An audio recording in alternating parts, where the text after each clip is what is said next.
Okay, so let's start है. So म भुटी अनि मेरो आजको पालो 16 एपिसोड रेकर्ड गर्ने.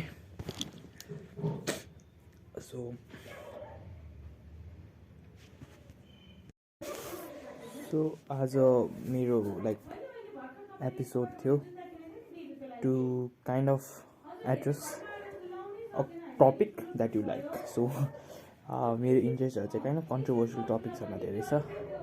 So never mind, I'm going to address a controversial topic which is divided Nepal ideologies into kind of two different parts.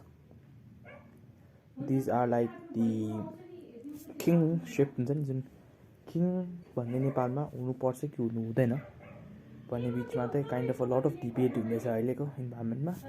Lately हाम्रो पृथ्वी जयन्तीको दिन पनि किङको वेलकमको लागि त्यस्तो विधि आयोजना गरियो. सो हाम्रो त्यो भेरियस अदर रिलिजियस फङ्सन्सहरूमा पनि. अनि अहिले चाहिँ के हुँदैछ भने नयाँ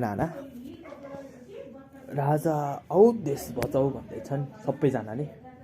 अनि यस्तो हुन्छ नि फेसबुक जुन हाम्रो नेपालको मिडेजमा धेरै पपुलर छ, जुन त्यो जनआन्दोलन दुई बेला इङ्गेज निकाल्न मैले गल्ती गरेँ किङ निकालेर, मैले गल्ती गरेँ राजा निकालेर भन्ने गर्छन्.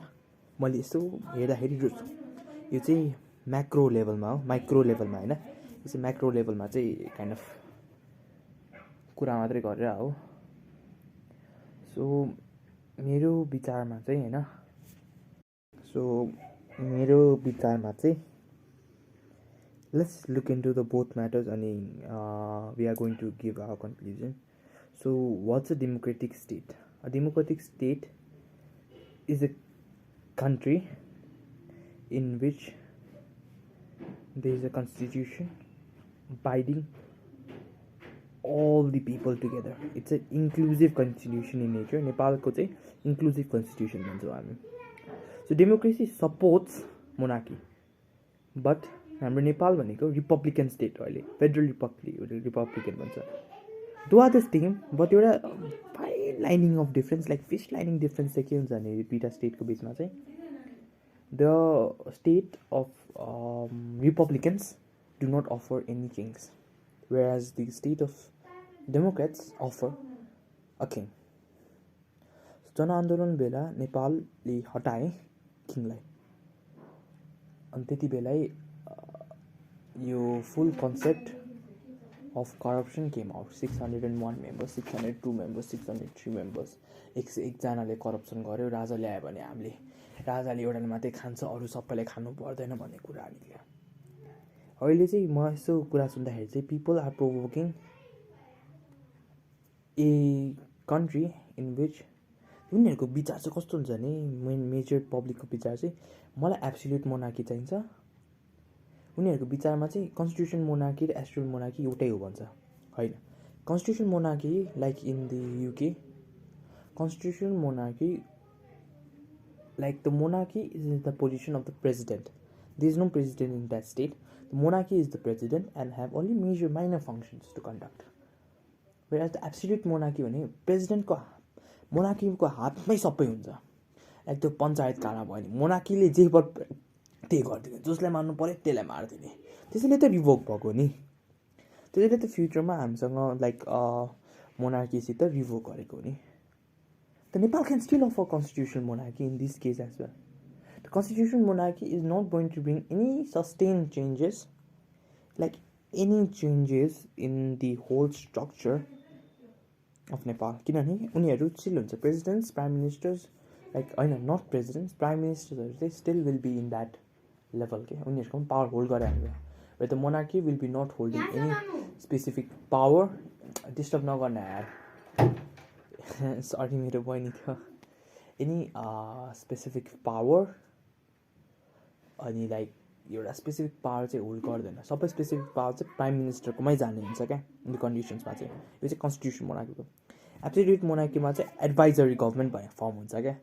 एडभाइजरी गभर्मेन्ट चाहिँ 5 जनाको फर्म हुन्छ. नेपालमा चाहिँ पञ्चायत कालको हिसाबमा हेर्नुपर्दाखेरि तपाईँले आफ्नो क्लास 10 को सोशल बुक्सहरू पठाउनु from 2017 BS to a decade long to 2047 BS there was absolute monarchy of Panchayat-Kalin Nepal, leading to a varied number of revolts against the Panchayat-Kal by the youths, then by the youths. And those youths are now old age, senior citizens, and they understand this concept of constitutional monarchy. The absolute monarchy is bad because they faced it. And when they faced it, they wanted to remove it. There was no freedom of speech, no freedom of political parties, any abiding as well. अनि मलाई थाहा भएछ म I think in 2030 BS माघे सङ्क्रान्तिको दिन there was a massacre क्या ओल्डढुङ्गामा पनि massacre भयो क्या अन्डर दि पञ्चायत गभर्मेन्टहरूले क्या द्याट गभर्मेन्ट एब्सोल्युट मोनार्कीले चाहिँ त्यस्तो कुराले ट्रिगर गर्छ कि राम्रो पनि गर्यो जब किङ महेन्द्र सरकारले चाहिँ निकै राम्रो काम पनि गर्नुभयो स्वर्गवास हुनु अगाडि उनले अब यताउति धेरै इन्डस्ट्रिजहरू यताउति बढाए त त्यो इन्डस्ट्रिज बनाएको खेमामा चाहिँ मान्छेहरू basic rights expression freedom of expression हुन्छ नि तिनीहरू चाहिँ काइन्ड अफ कट अफ गरे क्या तर in context of Nepal right now absolute monarchy may not be a clear option because we need a monarch which is visionary and long sighted होइन like Mahendra himself who establish industry and wanted to make Nepal a industrial country like Prithvinarayan Shah who dreamed of unifying Nepal and succeeded. He had a long-term vision. Prithinarayan Shahaपछि there was a lot of internal conflicts. Bahadur Shahले Pratap Shahले मार्यो यताउति हुँदै गर्दै a lot of conflicts हैन तर basic मैले address गर्नु परेको कुरा चाहिँ के हो नि Nepal is not in a state in which it will be able to afford absolute monarchy because कारणहरु चाहिँ के हुन सक्छ भने इन्टरनेसनल रिपोर्ट जब 2011 आई थिङ्क 2007 मा राणा गभर्मेन्ट सिद्धियो then I think in 20 somewhere around 29 to 27 to 29 BS 29 BS to be specific advisory government थियो नेपालमा त्यो एडभाइजरी गभर्मेन्टको अन्डर काम गर्दाखेरि चाहिँ there was a lot of international like हुन्छ नि रिग्रेट्सहरू गरे क्या नेपाललाई त्यही इन्टरनेसनल प्रेसरले गर्दाखेरि त्यो एडभाइजरी एब्सोल्युट मोनार्की एन्ड गर्नु पऱ्यो क्या 17 to 42 को कन्टेक्समा कुरा गर्ने बेला पनि a lot of internal external प्रेसर्सहरू चाहिँ लास्टै हुनु थाल्यो क्या अनि अहिलेको सिचुएसन जुन अहिले हामी 21st सेन्चुरीमा बसिरहेको छौँ एब्सोल्युट मोनार्कीमा त हामी बस्नै सक्दैनौँ एब्सोल्युट मोनार्कीमा only thing that we can afford right now if we need to afford is a constitutional monarchy in which the monarchy will be the supreme head of the state but the power will still be invested in the hands of the Prime Minister who will be working under the king.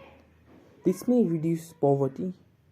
This may reduce corruption to some extent. Like कति एक्सटेन्टसम्म चाहिँ corruption loose गर्ने जस्तो मलाई लाग्छ तर यो पनि हुनसक्छ कि उनीहरूले करप्सन लुज नगरोस् बिकज करप्सनले राजाहरूले पनि रोयल फ्यामिलीको सुप्रिम पावर हुँदाखेरि पनि त्यसलाई मिसयुज गरेर आफू नै वेल्दी हुनु पनि खोज्ने मान्छेहरू छन् पावरको कनेक्सनमा हुँदाखेरि करप्सन लुज गर्न नसकोस् बट करप्सन चाहिँ कम हुने भ्रष्टाचार कम हुने जस्तो सिम्बल्सहरू चाहिँ देखिन्छ according to the masses let's talk about the present government which is the federal republic way it doesn't offer any place for the king यस्तो गभर्मेन्टमा चाहिँ के हुन्छ भने तपाईँको जुन माथि पुगेको मान्छेहरू हुन्छ नि उनीहरूको रुट चाहिँ करप्टेड हुन्छ क्या अरूलाई मारेर धम्काएर यताउति गरेर पुगेको म कसलाई पनि स्पेसिफिक नाम त लिँदिनँ त तपाईँलाई पनि होला होइन पुरानो जो छन् जसले आफ्नो स्पिच कन्ट्रीको लिडर भएर हावादारी कुरा गरिदिने पार्लियामेन्टमा कसले भनेको मैले भनेको भनिदिने होइन that condition doesn't work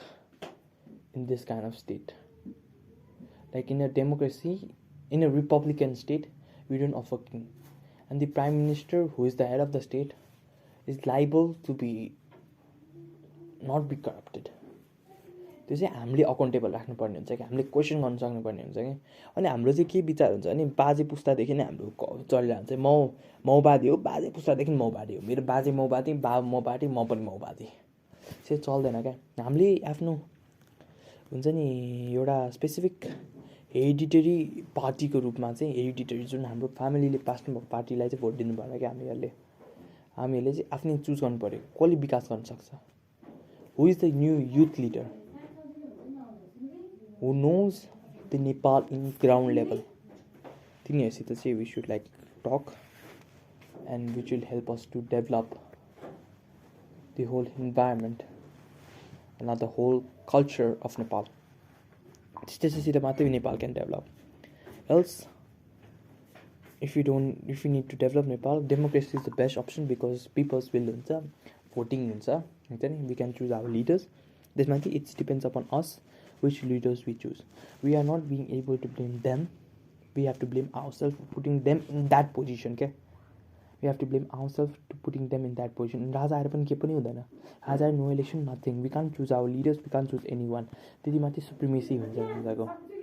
And that is the whole thing of today's podcast. I might be partial somewhere हैन मैले कमेन्ट्स भन्दाखेरि तर मैले आफ्नोलाई यस्तो फेयर राख्नु ट्राई चाहिँ मजाले गरेको छु. I wanted to make it as fair as possible. तर मेरो चाहिँ basic motive from this podcast will be to make the youth think again राजा आऊ देश बचाऊ कि युथ जाऊ अनि देश बचाऊ युवा जाऊ देश बचाऊ भन्नु पर्यो कि राजा आऊ देश बचाऊ भन्नु पर्यो मेरो हिसाबमा चाहिँ अहिले राजा आऊ देश बचाऊ भन्दा पनि बुढासुढा माथिको करप्टेड भ्रष्टाचारी सबै जाऊ युवा आऊ देश बचाऊ भन्छु म चाहिँ त्यति हो. Thank you so much for listening होइन. If you find my topics little controversial and आफ्नो फिलिङ्स व्यक्त गर्नु मन लागिरहेको छ भने the comment box is always open for you. तपाईँले अर्को गर्नु मन छ भने हामीलाई पर्सनल म्यासेज पनि गर्नु मन छ. Will surely have a small talk about this topic. अनि आई रेस्पेक्ट एभ्रीबडिज ओपिनियन. अनि I am just having to practice my right of freedom of freedom expression from this podcast. So thank you so much for listening.